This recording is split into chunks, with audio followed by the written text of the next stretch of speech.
you. Joe, 1 second. Okay. All right. Good evening, good evening, good evening, and welcome to Couch Conversations with the Doctors, where health is wealth. Well, what night is it tonight? It is Monday night, and it is time for Couch Conversations with the Doctors. We are so glad that you are with us here on this evening. And once again, we're going to ask you to share, and share again. I'm going to ask that if you are not speaking, to please mute your sections because there is so much feedback that we're getting. And as we introduce you, you will then unmute so you can introduce yourself to the audience. So once again, I just want to remind our audience to please share, and share, because what night is it tonight? It is Monday night, and it is time for Couch Conversations with the Doctors. As always, we're going to go around and we're going to introduce our esteemed panel to you all. I want to say hey to Yolanda Williams, who is here with us. Yolanda says hello and good evening to everyone, starting with my coworker, who always leaves us and go and have fun in the sun, but I heard it was raining where he is. That's our very own Dr. Douglas Graham. Dr. Graham. Hey, Nikki, thanks. I'm just trying to get work-life balance in, that's all. I'm a retired physician. I worked in the western suburbs for about 30 years and then spent 2 years in a congressman's office. And it was an eye-opening experience. It's a real honor and a pleasure to be here. I'm going to do my best to answer your questions as best I can. Outstanding, and thank you so very much to the man who is a great art connoisseur, and that's our very own Joe Harrington. Joe. Thank you, Nikki, and thank the congressman, and I guess we'll thank him when he comes and joins us. It's a pleasure to be here with my physician colleagues. I'm not a doctor, but I've worked in 3 hospitals and public health, retired in 2017 as the regional health officer for Cook County and administrative law judge, and also had a chance to work with, on a volunteer level, Dr. Pete and Dr. Mason, and served under Dr. Mason as Assistant Commissioner of Chicago Department of Public Health. Outstanding, outstanding. To that physician that's known as Dr. 100 on the streets. She's that infectious disease and family medicine practice specialist. And I want to say hey to Onyx Wellness. That's our very own Dr. Maya Green. Dr. Green, Dr. 100, that is. Thank you, Nikki. I'm an HIV specialist in family medicine, doctor. Moreover, I am a member of the South Side of Chicago, our community. Glad to be here. Glad to have a time for learning. But moreover, since Nikki, you and the congressman came up with this, I'm very glad to have this time for fellowship between the community and ourselves, where we can be in this space and be together. Thanks for having me. Outstanding, and thank you so very much. But before we go any further, I'm not going to have this mess about the South Side and West Side. I felt you try to throw that little shout out there. I am not. No. I got you. I can shout out the West Side too. Just we remember, can shout out the West Side too. Ain't nothing wrong with appreciating yourself. To our very own doctor, who is the urologist of the stars, but he hates accolades. That's our very own Dr. Terry Mason. Dr. Mason. Unmute yourself, Terry. Yes, I guess it would be easier to do if I did unmute myself. I just want to thank you and the congressman and Pete and all of you that put this together, probably back during the time of COVID, and it has endured since then. And though COVID is gone, we still have a myriad of things going on in the community that in fact can impact our health. And that's what we talk about and try and make sure we impart information so people can improve themselves where it's possible. So thank you very much and glad to be here. Thank you so very much. I want to say hey to Fred Lay, who is here now. Fred, do not get on that bandwagon with Maya. I see right now that she tried to start a little garbage, and I think we may have to put her in a bag and throw her away. Just say hey to everybody. Don't be trying to throw out those little south sides. All right, to the man who is an outstanding physician by day, but he's a DJ by night. That's our very own Dr. Pete Thomas. Dr. Pete. Nikki, thank you so much. I'm looking forward to this conversation. We did start this during the COVID pandemic, but fortunately, you and the congressman decided to continue it. I think the community appreciates it, and I enjoy it with my colleagues, and we can have fun together and do these sort of South Side, West Side. I gotta say, I gotta be careful because my wife is from the West Side, so I have to tread lightly because I got to stay here. Okay. And so, but she already know what it is because we live on the South Side. So I'm gonna leave it like that. I'm just gonna understand that you're trying to act like you don't know what side your bread is buttered on, but I'm gonna leave that right there. Well, since you guys want to play that South Side, West Side stuff, to the man who's actually from K-Town, born on the West Side, raised on the West Side, and know where the real roots come from. All right, that's right. Put those W's up. Put them up. To our physician who is a weight loss guru, but he is also the Wolfgang Puck. That's our very own Dr. Tony Hampton. Dr. Hampton. Hey, they're not gonna get me caught up this time. I just left a cruise where it was all about community. Even though it was a low carb community, it was a community, and we had people from all over the place, and we celebrate everybody. So I ain't gonna get caught up in Dr. Pete's and Dr. Maya's drama. Okay, I'm gonna talk to your wife later, Dr. Pete. I'm gonna make sure she understands what happened today. So, but family doctor, obesity doctor, love this community, which is just giving us a platform to, maybe have people see us in a light they don't normally see us in. So I really appreciate the opportunity to just be in front of you guys. So let's have some fun.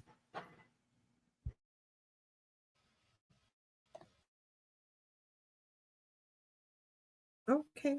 Outstanding. And thank you so very much. We have a great, outstanding guest that's going to be with us on tonight, who is an extraordinary oil painter, but he's also a physician and a veteran who has a heart for the people. That's our very own Dr. Arnold. Dr. Arnold. Well, how are you? First of all, I'm looking at an esteemed group of colleagues, people's faces I recognize. And I love all of them because they're doing the work of God on earth for our people in the community, and accomplishing things and miracles every day that people sometimes go without recognizing. And so, but my personal story, I got my MD and Master's of Public Health from the University of Illinois, and then got a Master's of Security Studies from the Naval War College. And then also, I was in the Army though, and just recently got a degree from the University of Chicago, and a Master's of Science in Threat Response Management. And I'm just saying all of that is because I got to that point because of people's shoulders that I stood on. And one of them is here, Dr. Terry Mason. He actually jettisoned my career into the future. I sort of went kicking and screaming on a rocket ship when he put me on board. I was getting ready to go over to one of my tours in Iraq. And he said, sign this. You're going to be the bioterrorism coordinator for the city of Chicago. And I was like, what? I said, Terry, I'm going away tomorrow. I'm not sure if I'm coming back. And he said, don't worry about that. You're coming back. So I got back. I was there with Terry for about 4 months, and then was able to become the director of the Illinois Department of Public Health because of that step that I took with Terry.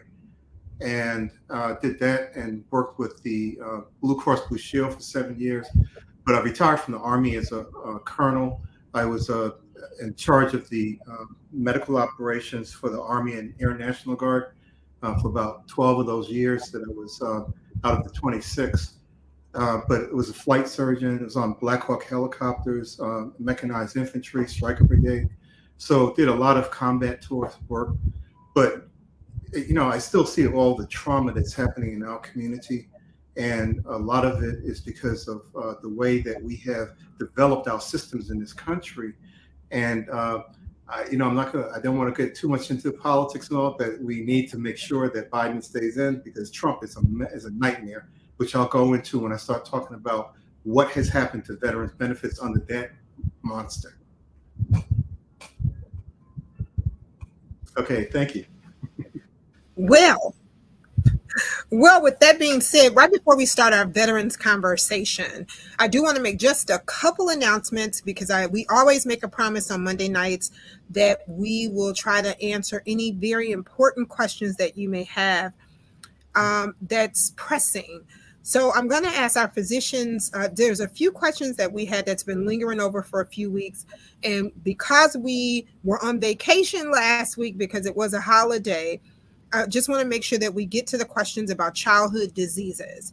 So there were a number of questions about measles. Now, in the city of Chicago, of course, there was a measles issue at one point in time. Just want to let you guys know that it is no longer a really pressing issue at this time. But I know that there were some people who had questions in reference to exactly how do we explain or categorize the measles and how does it affect adults? So if one of our physicians can take that question really quickly, and if another one can actually take the same question but change the disease from measles to chickenpox, that would be great to answer. Don't all of you jump at that question at the same time, but if one of you could grab it, it would be great. Thank you. So Maya, why don't you go first? There we go. Go ahead. Go ahead, Dr. Graham. I was going to say that both of these situations, the measles and the chickenpox, are viruses as opposed to bacterias. And these are things that exist in our world, and they're communicated or spread by coughing and by touching and by the little droplets that contain that virus. Either you inhale or you touch, you taste, whatever. Measles is one of those illnesses that is better tolerated in childhood than it is in adults. And that's why they have the vaccine, because when you get it as an adult, you become very, very sick. Now, both these rashes are very similar, and these illnesses are similar in that they have rashes. The measles rashes, I think, is red. Chickenpox rash looks like little blisters everywhere. And the chickenpox is what happens when you get older. It lives in your system, it lives in the nerve ends, and if your immune system starts to get old and gets weakened, instead of being contained at the nerve ends, it erupts again and causes that problem called shingles.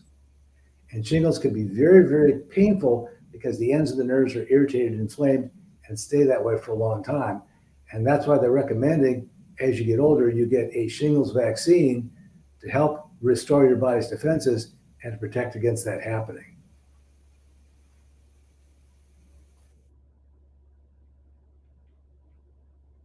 And I'll just jump in and say one of the things that comes up with chicken pox often is, can I still get,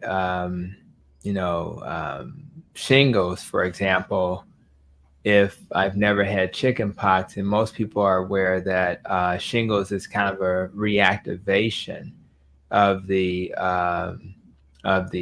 chicken pox infection.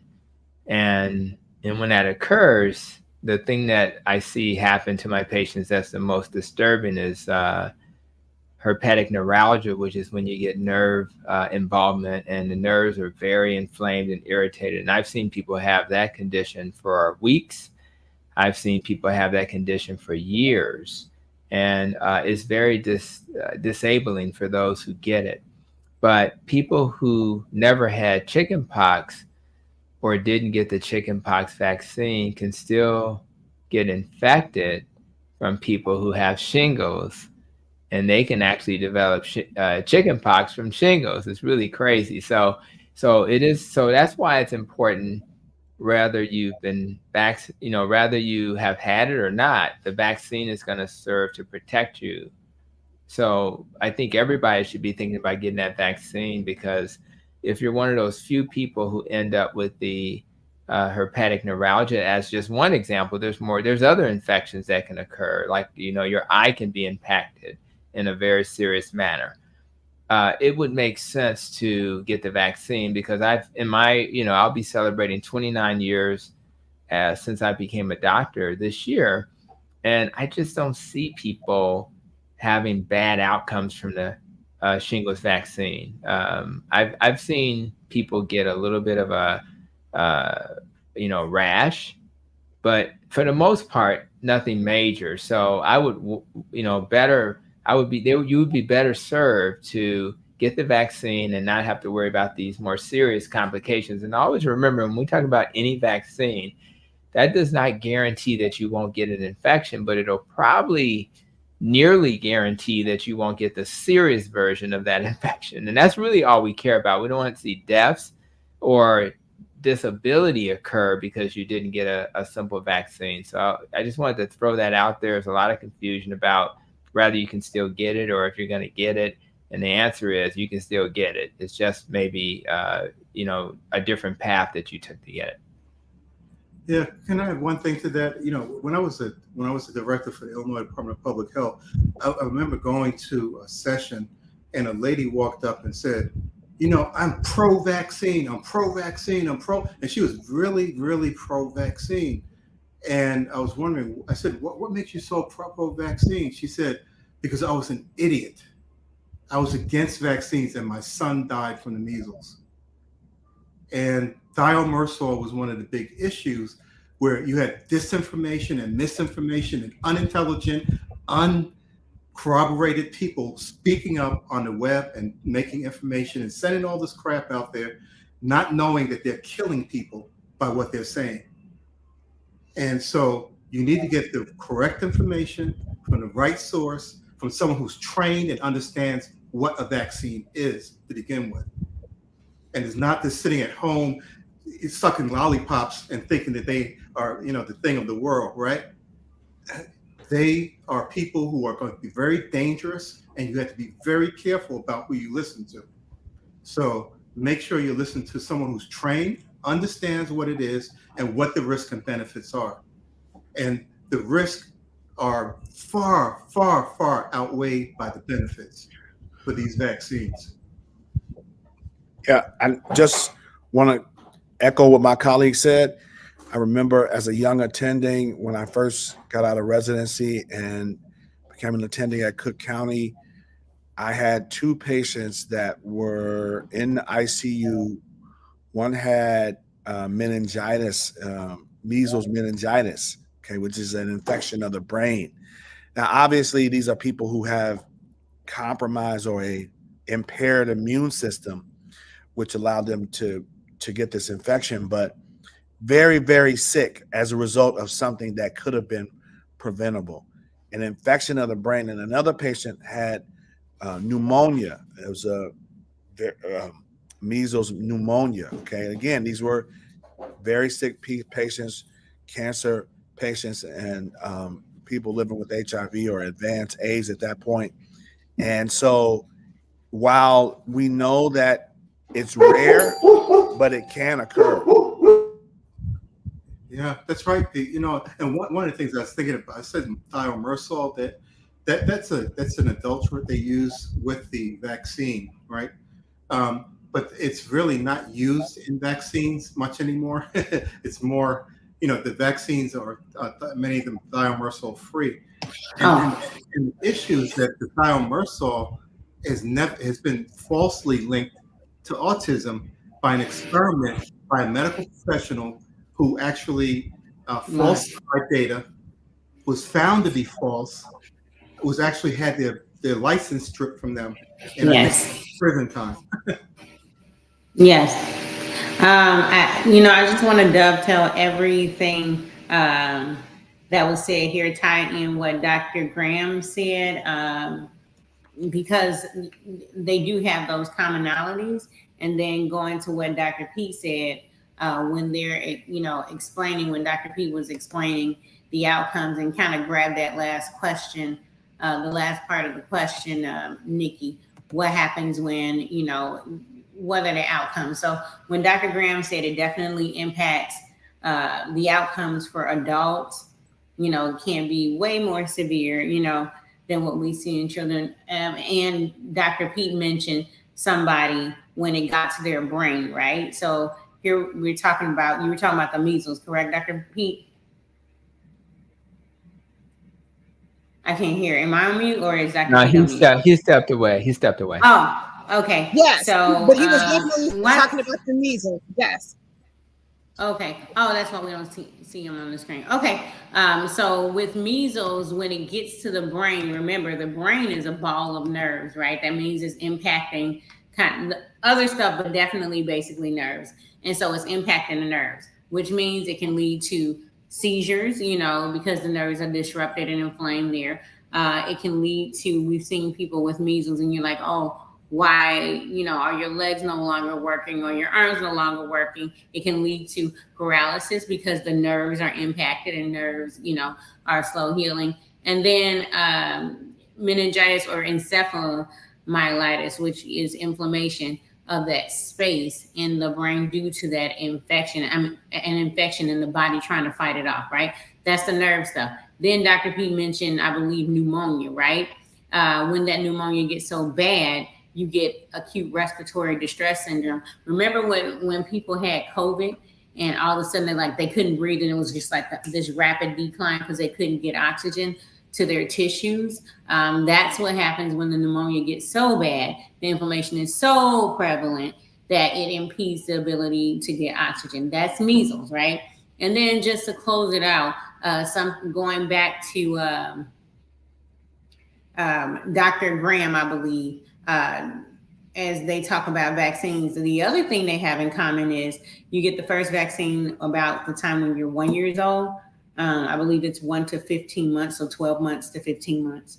And then the second vaccine we give to our children between the ages of 4 and 6. And that's for both chickenpox and measles. Measles comes in this like MMR situation, right?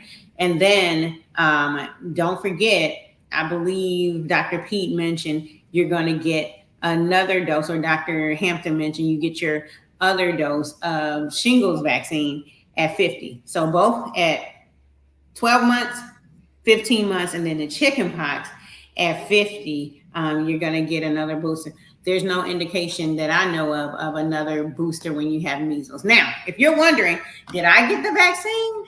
Am I covered? The other thing they both have in common is you can go to your doctor and you can say, hey, can you draw my blood and get something called a titer to see if I have gotten these vaccines already? And if you're not, then you can have a conversation with your doctor at that time.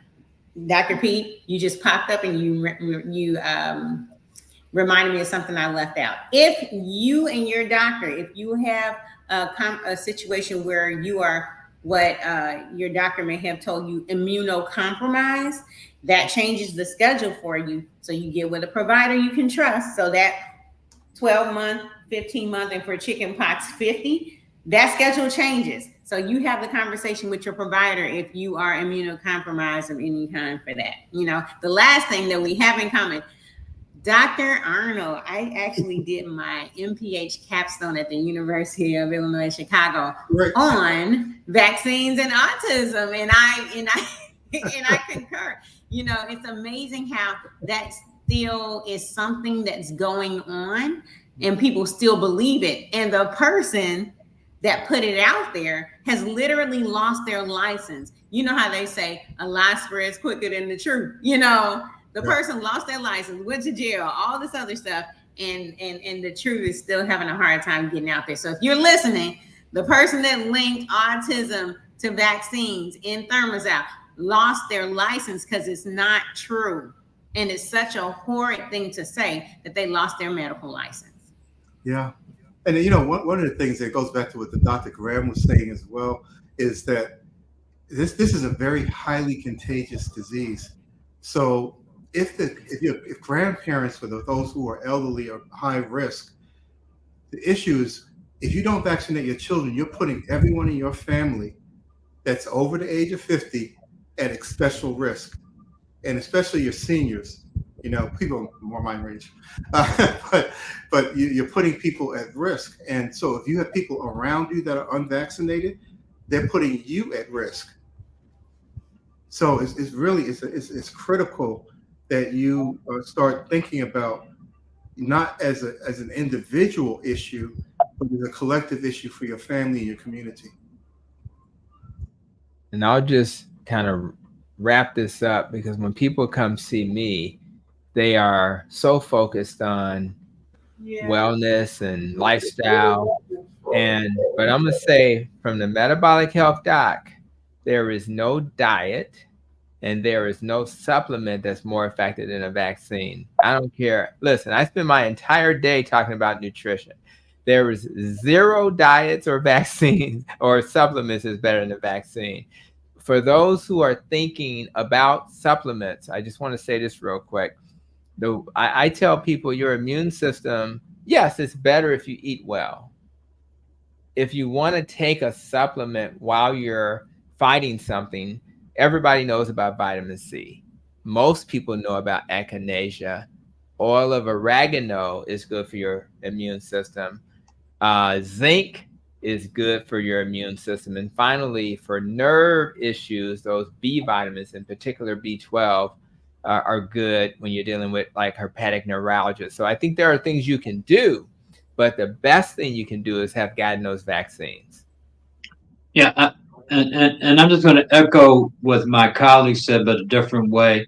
And it's a phrase that everybody's heard: an ounce of prevention is worth a pound of cure. And that's essentially what they're saying. You can prevent something, or even if not prevent it, lessen the likelihood that it may kill you or cause serious damage by getting the vaccines that are currently available and out there. And so we're talking about COVID, measles, chickenpox, the whole gamut. Oh, one thing I want to add to that, since we're on the topic, because it was at one point of misinformation, and it was, I remember, being online, and there was someone called Monica Mayhem who was spreading this stuff on the internet when COVID was out, and what she said was, and she put a picture of the Tuskegee experiment on, what she called the Tuskegee experiment. First of all, it was a study, not an experiment. They never injected anyone with syphilis.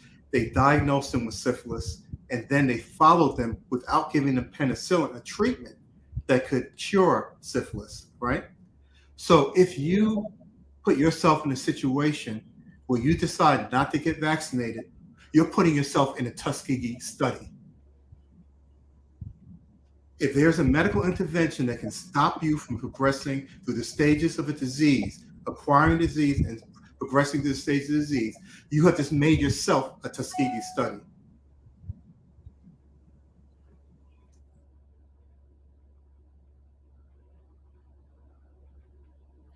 Damon, I would characterize that in the way that my mother would tell us sometimes. That's a case of the blind leading the ones who can't see. That's what that is. And you got to be careful today about what you're listening to, because you don't know if the people that are talking are blind or not.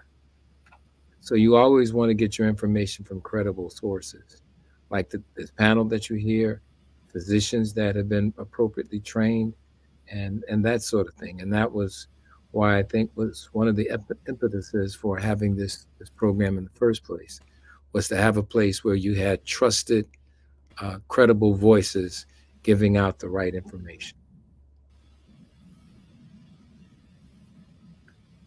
Well,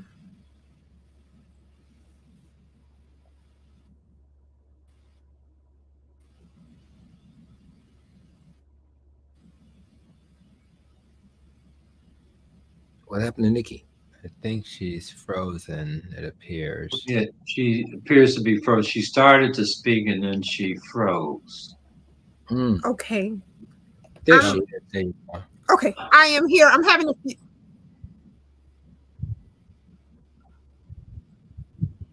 Okay, so I'm just having a few tech difficulties on this end. Am I okay now? Yes.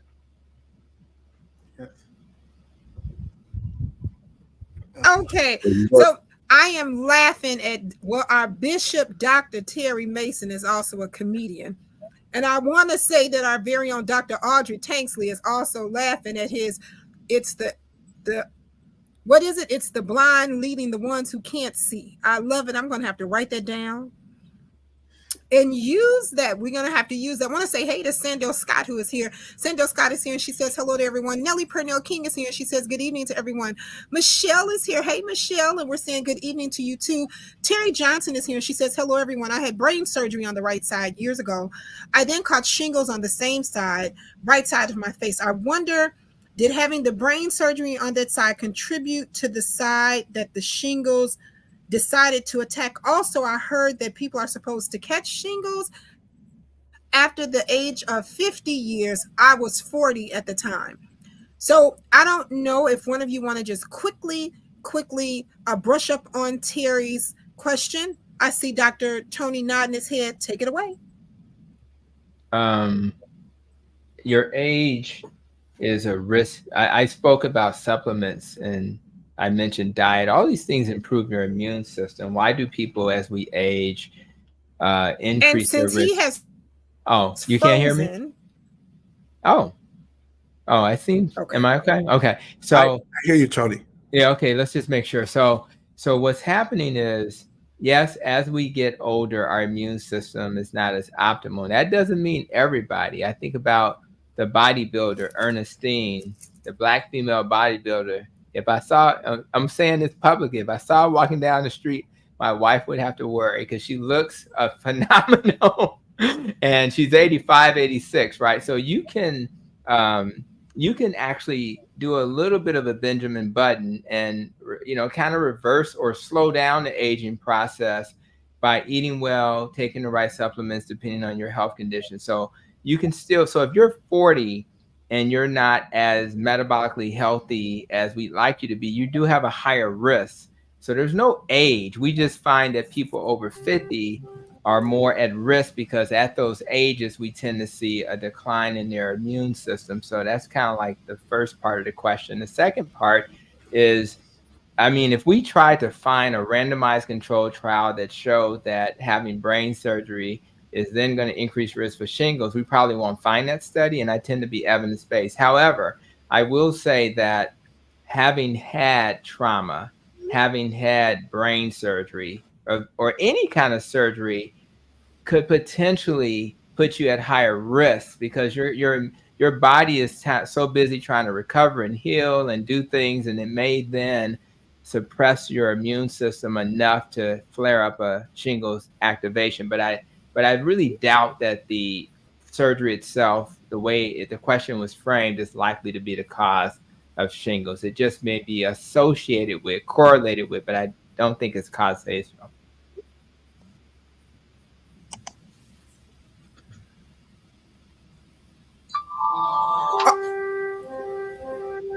All right. Well, our final question that we got that had a lot of information behind it was in reference to what we are dealing with in the city of Chicago with tuberculosis, TB, and how to stay safe. As always, I say keep your mask handy. But doctors, if you can take just a few moments to answer that question, it would be great.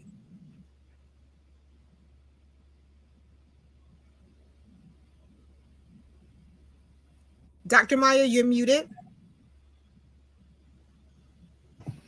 Thank you. Sorry about that. So tuberculosis, a lot of times, well, first of all, tuberculosis is spread airborne droplets, and that's how it's spread, right? A lot of times people think of tuberculosis as just being in the lungs, but in fact, tuberculosis can impact many of your organs in your body, right?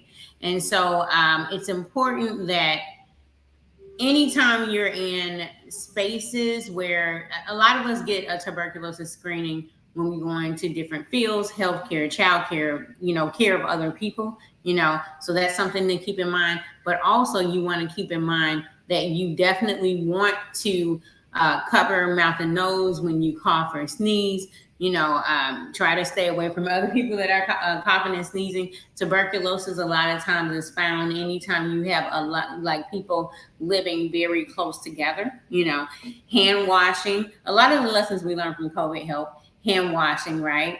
Watching the amount of time you spend in those spaces, people living very close together. Watch the amount of time you spend in the places. And then again, if you are around, if you are a healthcare worker, a child care worker, I can't remember the other industries that kind of get the screenings. It's important to get screenings, but I've also been finding if you are around or living in spaces where healthcare workers, childcare workers are, you can get screened too. A lot of times when people first experience tuberculosis, it can almost feel like you have the flu, except the drop in weight and things like that don't just disappear in 5 days or things like that. It just keeps on going and going and going. And the fatigue keeps going and going and going. And you kind of get this low. That's an opportunity to go to your doctor or a provider you trust and kind of follow up on that. Did I leave out anything? There's no vaccine. Sorry, there's no vaccine for tuberculosis. There are screenings. There's a blood screening. And then, did we get this in school? I don't remember. When they put that, when they put the bubble under your arm, or they do that little pinprick. I don't remember if we got that. I went to grammar school in Nigeria at some point, so I don't remember if that was there or if it's in the U.S. But if you remember that screening, or it's either a pen with a bubble, or and it looks like Dr. Pete. Didn't the bubble in the pen? Weren't they also doing that with monkeypox at some point? They were. Right. It looks a lot like that. So if you got the monkeypox at some point under the skin, it looks a lot like that. And then they have this like stamp with some pricks, and they wait a couple, like 72 hours, 40 hours, and then they come 48 to 72 hours, and then you come back and you get it read. Or you can get now a blood draw with the rest of them to see if you've been exposed to TB. If you have, or if you have certain vaccines that you got in other countries, the next step is to look at your lungs and get a chest x-ray to see if you're one of those people that had it before and got treatment that, you can't remember. Usually people remember because the treatment can last months, sometimes up to a year, or to see if it is an active tuberculosis situation when you have this reaction here. Yeah, because the TB is a bacterial cell, so it's usually treated with 3 to 5 antibiotics. But it's one of those things that if it's left untreated, it can be life-threatening. Yeah. It can actually decrease your life expectancy by about 7 years. And there used to be a thing called BCG, Bacillus calumet guerin, was a thing where they would try to vaccinate people against it, but the efficacy of that is really heavily in question, whether it's really that effective or not. But with TB, the earlier you diagnose it, the better. And once you start treatment, you have to stick to it, because if you don't, there are multi-drug resistant forms of TB. And many times it's happening with people who, have a heavy history of alcohol abuse, or are, indigent, that don't really gain access to the healthcare system, or it's really more difficult for them to get there. And they used to have actually in Chicago, they used to call them gorillas. They used to go around and knock on people's doors and force them to take their medications. So that was way back in the day, when TB was back up. But they actually had ordinances about spitting on the street and doing those kinds of things that people were doing. But you were mentioning a mask. A mask is still a very important, effective barrier against the spread of infection. In many countries, that I've gone to with the military, people wear masks routinely, and when they're in a crowded situation. I'm one of those people that feel that I would rather get fully vaccinated and make sure I do everything I can to prevent the spread of infection than walk around in a mask every day.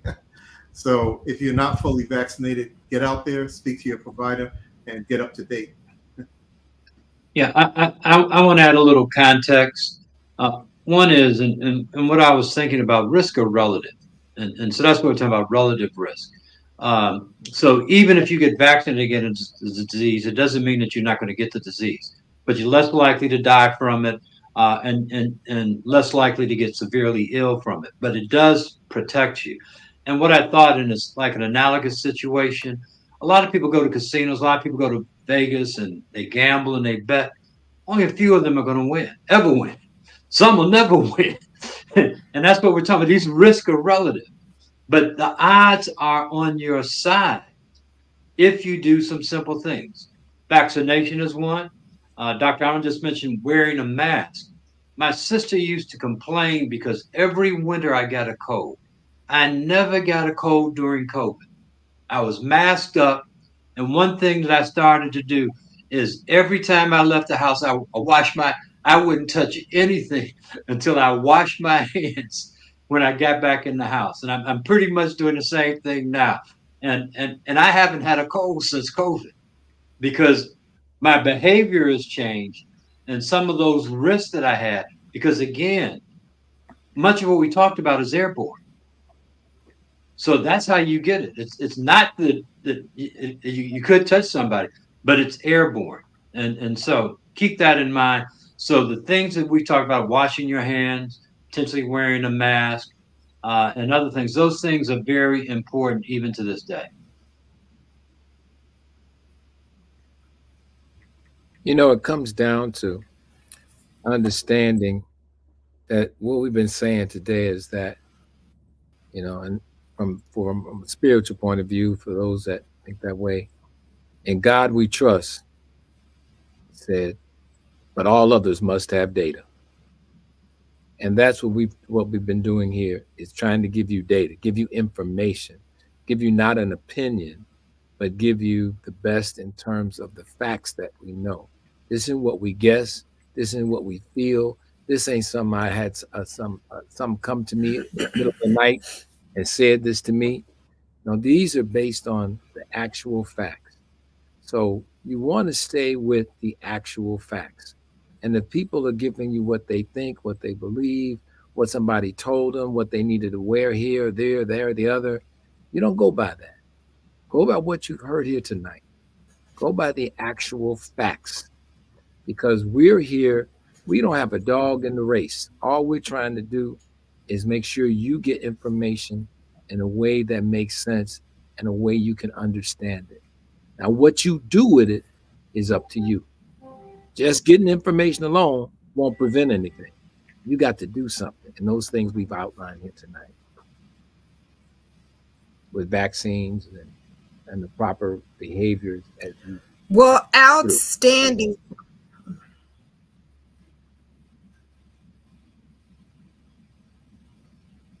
We lose you, Nikki? Well, outstanding. Outstanding as always. Terry Johnson says, thank you so very much for the answers to her question. Monday Night Mingle is here and they say CDPH. Dorothy Murphy is here and she says, thank you, Dr. Mason, for supporting us at Cook County Jail with our TB control activities. She also said the jail is a community too. Absolutely. You are absolutely right. Well, we had our guests come on because just last week was Memorial Day. And we talk about supporting our veterans, those who fought for our country. So I want to say to each and every veteran that is watching, to all of you all who are listening in the listening audience, if you have served, thank you so very much for your service. Thank you. We cannot say thank you enough for the service that you have. Teach us and bring us up to speed on some of the issues in the veteran community.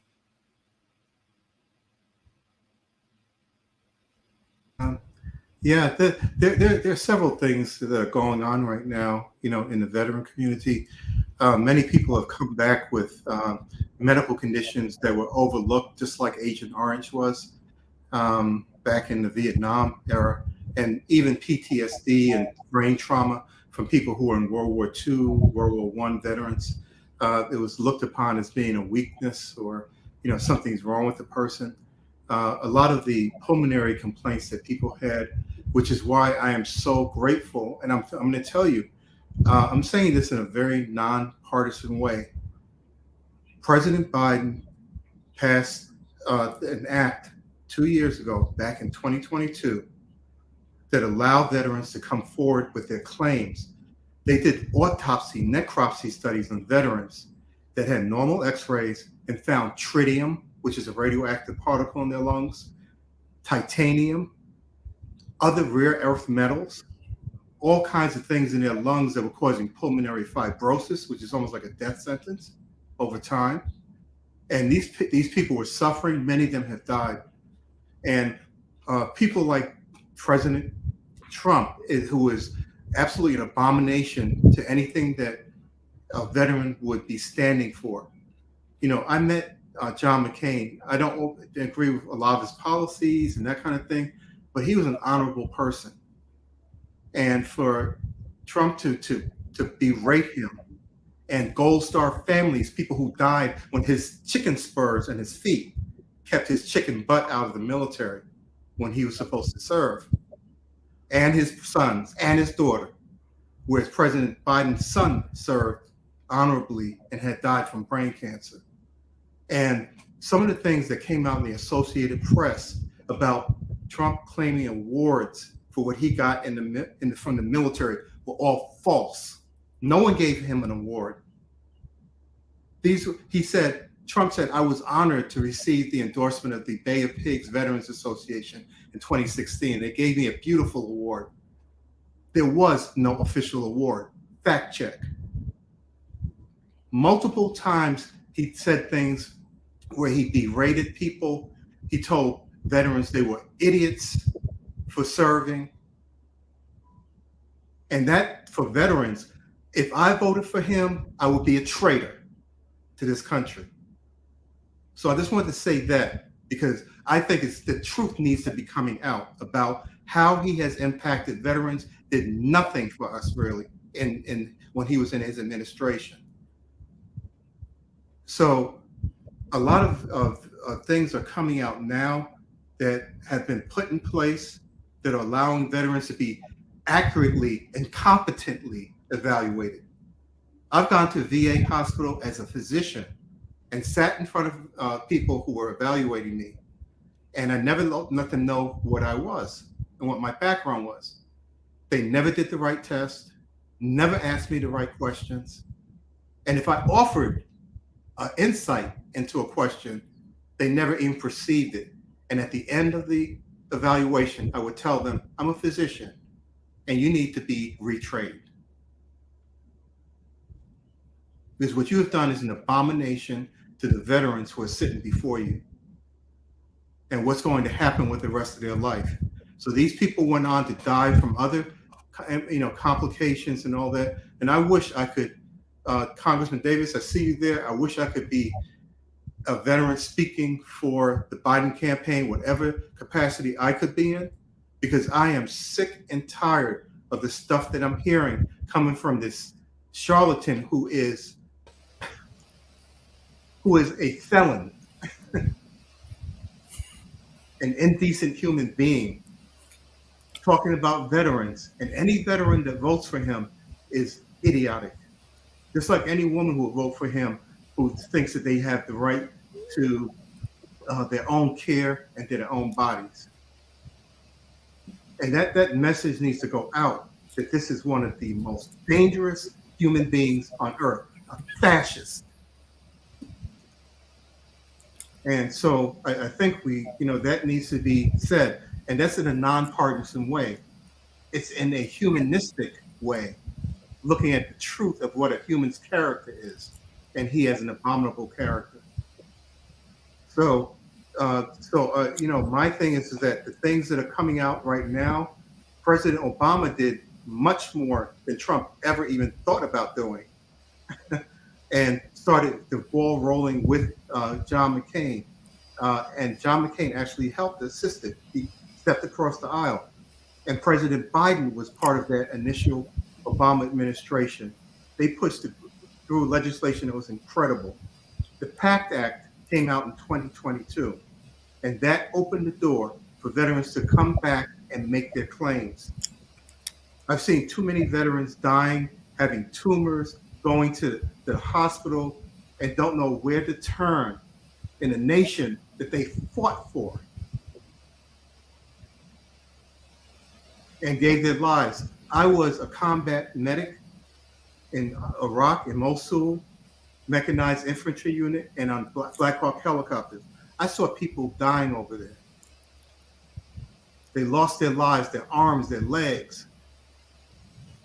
There was one person in Southern Illinois who lost both legs and his right arm, and he was a farmer. His wife had to work 3 jobs because he was having so many problems getting his benefits. He couldn't work the farm. He had to work a farm. So these are the kinds of things that veterans are going through. Many of them still a problem with veterans' homelessness, and they are suffering. And so anything I can do, or if you want to have a show, that's really directly talking about service-connected disabilities and how that affects the entire family. It's not just the veteran, it's their family. And these people are so proud that they don't want to beg. They're not going to beg you for anything. So when you say no, they just say, good, fine, I'm gone. You shouldn't have to beg. Well, And Dr. so- Arnold, Dr. Arnold, I just want to say we are being flooded by a number of comments from veterans saying thank you. And they're talking about the chronic lung diseases that a lot of them actually suffer from. So, Dr. Arnold, I just had to let you know that they are saying thank you to you for actually speaking up for them. And Dr. Arnold, if I can share with you really briefly, and everybody knows that I rarely do I share personal things on our show, but you are right. Veterans are a very proud population. My father was a veteran who actually suffered from some of the lung disease that you talked about. Things were found in his lungs, and he had a very rare form of cancer from being in the military that actually led to my father's transition. And it was a struggle with his health care with us. And my father was a very proud man. He was a very proud man. And I thank God for him. And the Lord extended his life far more than any doctor ever thought. My father is in New England medical journals because of the diagnosis that he had, but the fact that he kept pushing forward. He did not stop. He had the resilience of no person I have ever met before. And I'm not just saying this because it's my dad, but my father would never give up. Any place that said that they were having some type of trial or informational, he did that. So, I just want to say thank you. Thank you for speaking up on behalf of that population. Thank you so very much. And they want you to know that they are saying thank you. I have at least 64 anonymous thank yous right now, and it is still piling up. So, Dr. Arnold, thank you so very much for just shining a light and letting them know that someone actually cares. Of course, they know that the congressman cares because that's why they watch. But Yes. just to hear you say it, they are so excited over that. Alderman Pat Dow sends clapping hands. So does Commissioner Carrie Steele. She's sending clapping hands for the fact of saying thank you for just sharing that information. Yes, and thank you so much, Nicole. And when you're mentioning that there was an improvement, VA system, and a lot of the improvements in that medical district are because getting a lot of. But there's a lot of feedback, so we're going to ask if you're not speaking to please mute so we can hear what Dr. Arnold is saying. There's a lot of feedback. Thank you. Yeah, but Congressman Davis made some landmark initiatives in that medical district that made people wake up finally. And the VA, when I was going through medical school back in the 1700s, back then, the VA was then called Jesse. It wasn't called Jesse Brown. It was the West Side VA. And between that and the transition to Jesse Brown, there have been improvements. There's still improvements that need to be made in the VA system. No military person whether it's the Navy, the Marines, the Army, the Air Force, should be overseas and get back here with their life, having not been killed by an improvised explosive device or a rocket propelled grenade or a bullet, to come back here and be killed by an administration. That should not be happening. And so I know Dr. Terry Mason has a man's cave thing that he does, and he's been helping veterans himself. So people who are out there who are actually contributing to the veterans, and I love all of you. And Karen Yarborough, her father was a veteran, and she passed recently. I had the chance to go, to her funeral, but she was a veterans advocate. She did so many things to give us some benefits, through the Cook County system. And this is really near and dear to my heart. And the people who are on the call, the legislators you just mentioned, Steele, they all have been fighting and doing things in legislation to help.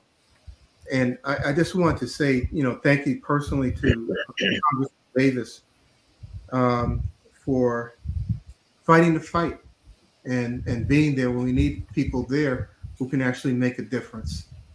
And so I'm hoping that, down the road we can do another show on veterans. And sometimes I cry. I remember I met one veteran who was walking down the street, and it was in Chicago. He ran up and grabbed me and hugged me. And I was like, whoa, what's going on? Because I didn't have any veteran clothing on, nothing. And he said, my God, he said, you're the person that put the chest tube in me in Iraq. And I was like, whoa. It was like a flashback. But you start seeing people, and you start seeing the impact that it makes on people. And then you realize, how many veterans have families that are deeply affected by the kind of care they receive and whether they still live. And we have to get to the point where we respect these people that put their lives on the line, unlike people I've mentioned before who, think it's a joke.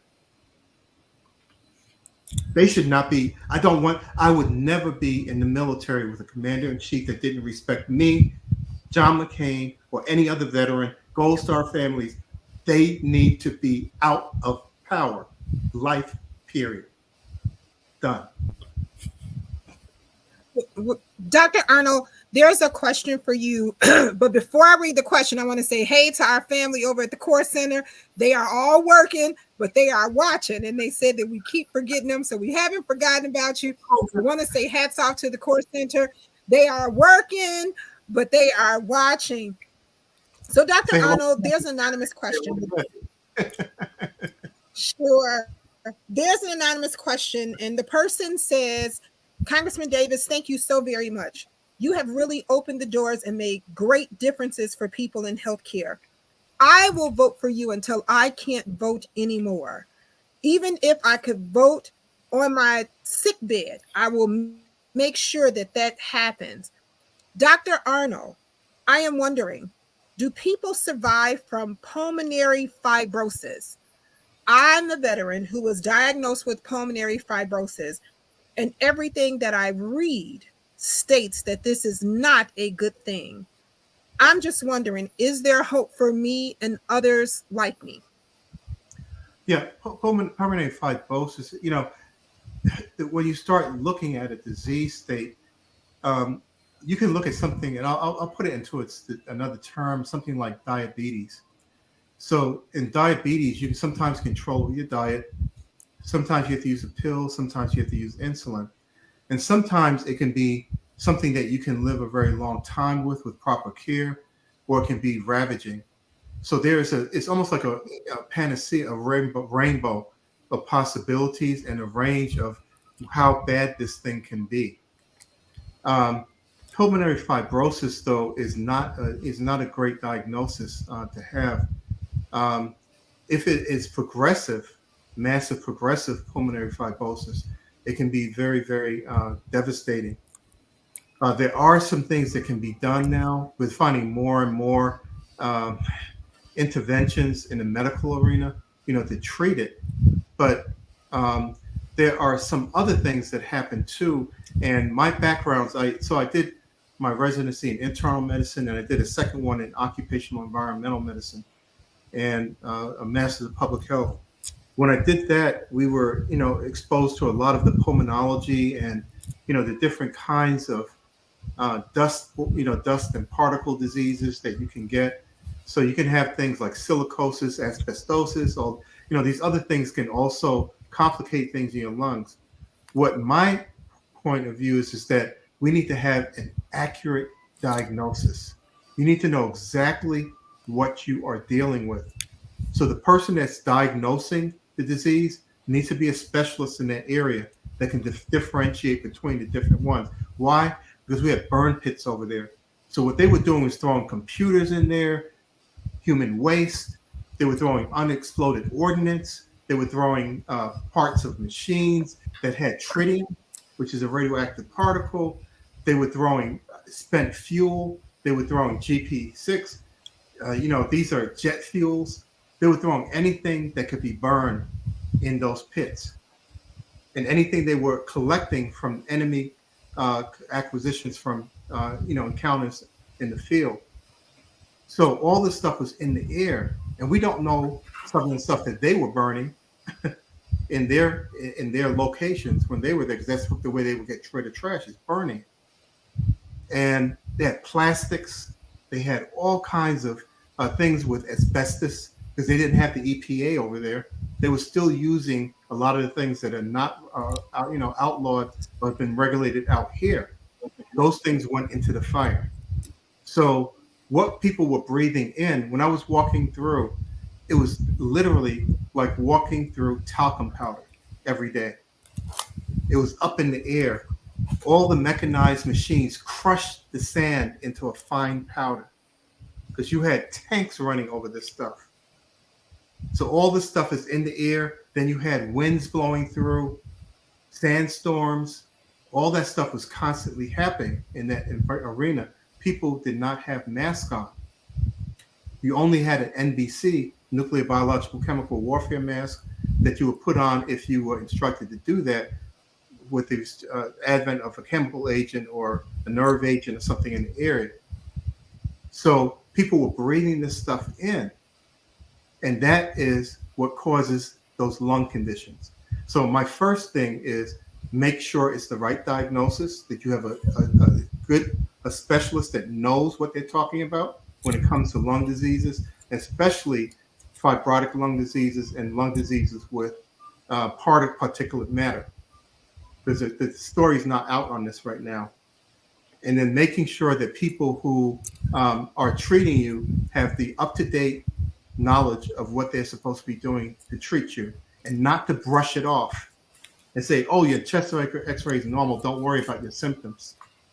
That's the worst thing they can do to you. So when you start earlier, your prognosis is usually better, but it's a progressive disease, so it has to be followed over time. And make sure you just don't break off your communication with them, and follow up and document. Go outside to a second opinion if they're not listening to you. And then you bring that paperwork back to them and show them. For personal story. Mm-hmm. No, go ahead. No, I had a personal story. So I had been struck in my back when I was in a vehicle, a mechanized infantry. We were going through hills. We got hit by an IED, went off course, running, and a piece of equipment struck me in my back. So I went to the VA, and the doctor there was supposed to be doing an EMG. And so the EMG was done. She shocked me 8 times because she couldn't believe that this thing was abnormal. And it said, oh, it's probably a circus re-entry, some kind of circus re-entry thing. And I said, okay. Went to another doctor about 6 months later. They said, this thing is blatantly abnormal. Who told you that? So incompetence, someone who's not listening, and someone who's not writing down what you're saying is not the provider you want to be with. Go to someone who's competent, who's going to listen and investigate what your complaints are. Outstanding. Outstanding. Want to say hey to Flo Strong, who is a veteran and a stark advocate for veterans. She's recently retired from the VA and she is clapping her hands. Sister Bonnie is here and she says, great information and thank you. Sharon Grant is here and she says, good evening to all. What a great panel. Also, we have our group of gentlemen. He says, hey, thank you, Congressman Davis. This is always a great Monday. I sit in my garage in my man cave with our 60-inch TV, and we all get together and watch. Yeah, we don't park a car in here. This is the man cave. But on Monday nights, everyone off the block and also my friends come over to make sure that we can watch Couch Conversations. There is a number of them here who actually were exposed to burn pit exposures, and they suffer from a lot of what you're talking about. Thank you for sharing. Congressman Davis, you're always shining the light. Well, Congressman, it's great to see you. We know you had to get your boats together and we kept it open so you can be here. It is that time. So just want to go around our panel really quickly because we do something called your Until Next Mondays. So in doing that, we just want to remind everyone to be safe. They talked about measles, chickenpox, and everything on today to make sure that you were safe. We also talked about TB and the exposure. We also gave you the great announcement that Chicago had measles under control that was released on today. And so they wanted to make sure that everybody knew that that's what was going on. I want to thank our guest who was here. And of course, Dr. Arnold, we're going to continue this because I'm getting so many messages that we have to have a part 2. So Douglas Graham, your Until Next Monday. Well, thank you, Nikki. I just want to reflect and just echo what Dr. Pete said about vaccines. That we've been doing this for such a long time, and we see more people helped by these vaccines than hurt by the vaccines. So think of them as a way to stay safe, not just for yourself, but for the people around you. You never know when you're going to meet your grandmother or your grandfather, whose defense system may not be as strong as yours. And if you give that to them, they get sick, it'll be a bad time for both of you. So it's not just for you, but it's for everyone around you as well. Outstanding. Dr. Terry Mason, you're Until Next Monday.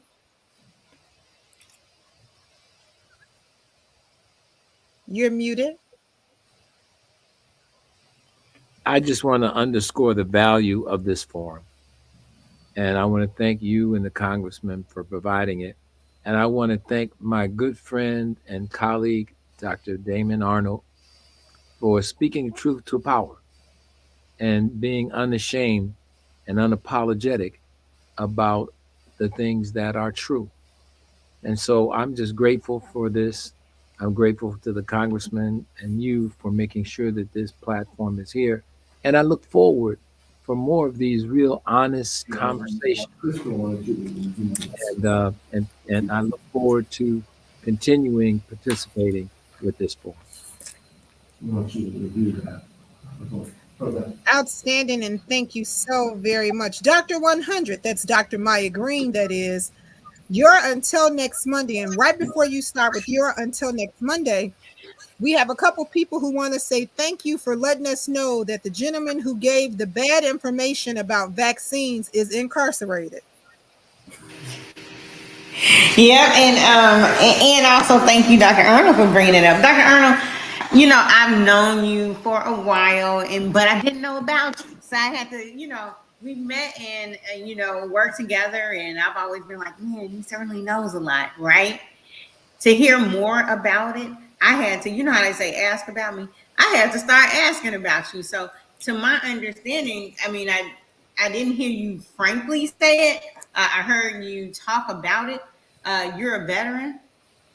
Yes, 26 Yeah. years. So for those of us that not, so I want to say thank you for your service. Thank you for being so open. It must be awful to have experienced what you experienced, dedicated what you dedicated, and then to see people that have been in leadership and are considering being in leadership just throw that in your face and discount it and play with it. As we say in my community, have them play in your face like that.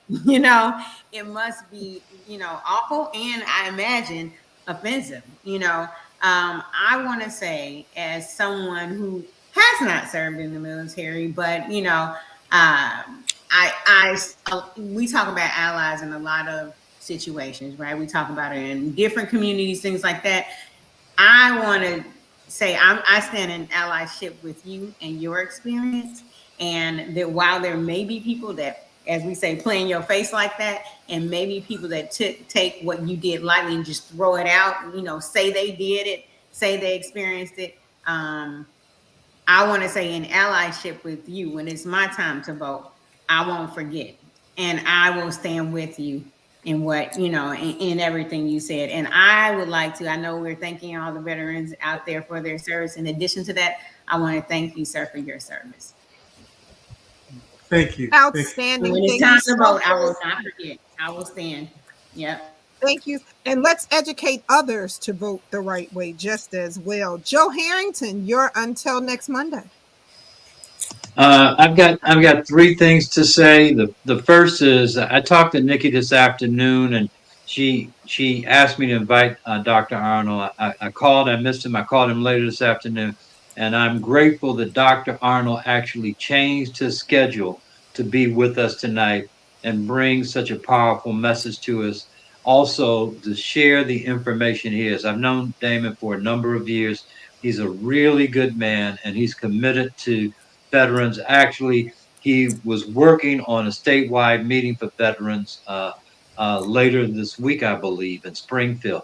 And so he's an unbelievably committed and caring individual. So I'm grateful he was able to join us. I'm also grateful that he's my friend. I have two short for next week. One is, and I said this earlier, and I think it's before we want to, and what we were talking about is simply summed up: an ounce of prevention is worth a pound of cure. And my last for next Monday is, and this is a quote from Winston Churchill: never was so much owed by so many to so few. If you see a veteran tomorrow, please thank them. Outstanding. Outstanding. Well, our women veterans are chiming in and they're saying, don't forget about women's veterans health care. You are absolutely right.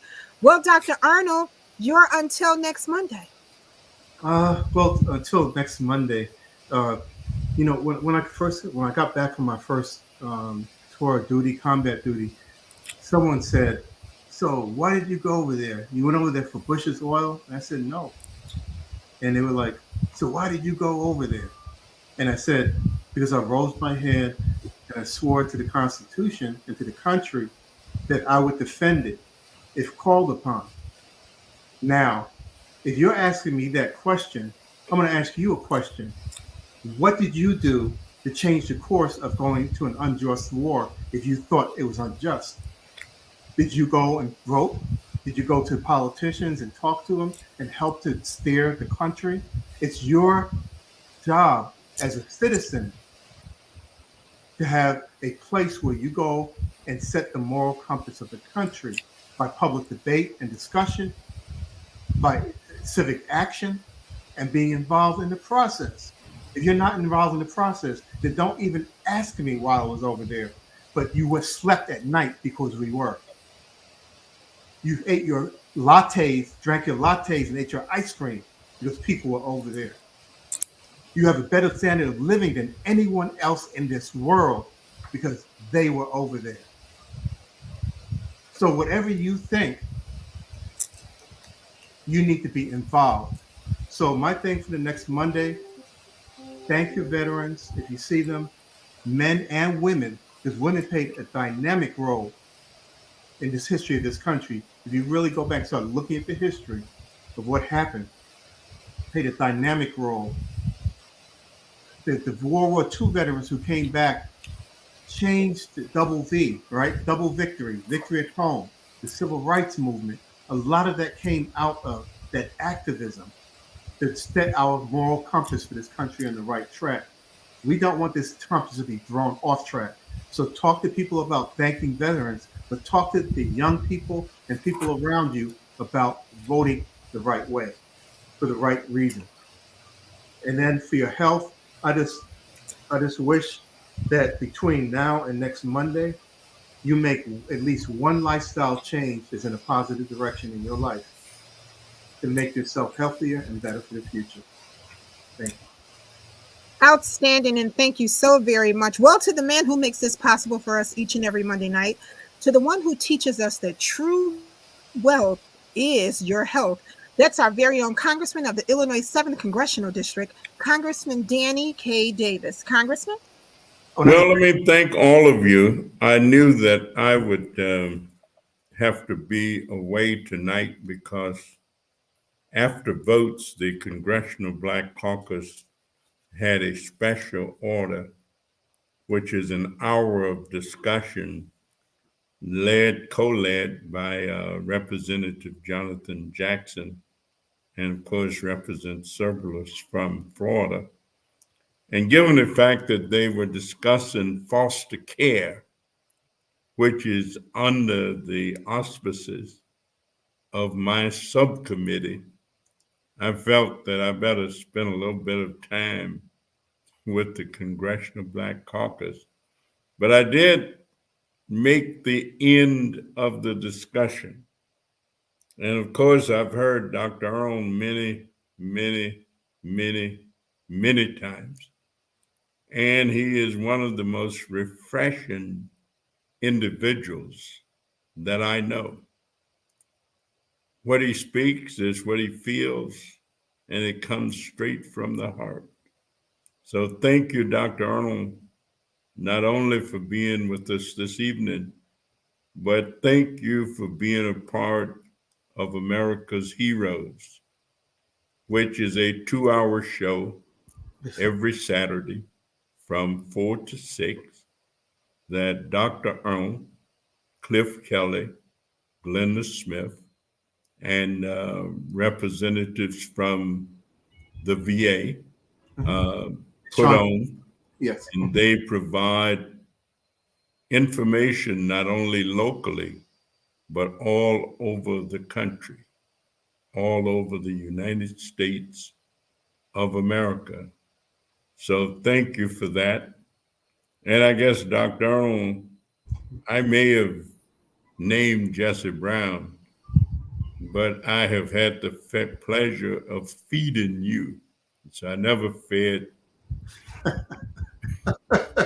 I've had the good pleasure of having Dr. Earl and his wife as dinner guests in my home.